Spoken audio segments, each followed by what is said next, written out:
Mataas pala ang rating ng first episode ng The Voice Generations last week. Ito nga't second siya sa KMJS sa top-rated shows noong August 27. For sure, maintain nila yan dahil napaka-wholesome nung episode 2 ng The Voice Generations. Hello guys! Welcome to Anarina TV. For me, si Coach Billy ang naka-jackpot sa episode 2 ng The Voice Generations dahil sa Aita Brothers. Bakit? Kasi may visual at emotional impact agad ang Aita Brothers. Pag nakita mo na sila sa stage, matatouch ka kaagad at pag nag-perform pa sila, mas lalo mo silang hahangaan kasi tama yung una mong naramdaman, nahangaan agad sila. They can perform, they can deliver. May talent, hindi sayang yung paghanga mo sa kanila. Nung kinanta pa lang nila yung native song nila, na-touch ako agad. And I'm so happy na nakapasok nga sila at napili nila si Coach Billy. I think na-touch ang Aita Brothers na si Coach Billy ang unang nag-acknowledge na may ibubuga sila. Sobrang authentic.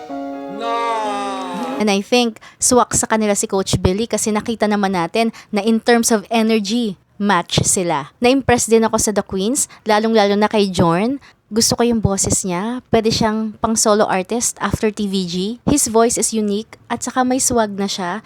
Pwede rin siyang maging bokalista ng isang rock band. Kaya I think gano'n na lang ka-excited si Coach Chito na mapunta sa kanya ang The Queens. Okay din si Ate Girl ha, pero si Jorn talaga, na-impress ako sa boses niya. I think he will go places basta maalalayan. At ang nakakatuwa pa, na-manifest nila na mapunta nga kay Coach Chito. Good fit din ang 4 tenors kay Coach Stel kasi from classical, pwede silang i-lead ni Stel na maging P-pop sound para mas maging relatable sa mas maraming tao. Kasi yung iba kapag classical, naboboring agad, 'di ba? Kaya with Coach Stel, I think magkakaroon sila ng 2.0 version. And again, nakita na naman natin kung paano ibenta ni Stel ang sarili niya.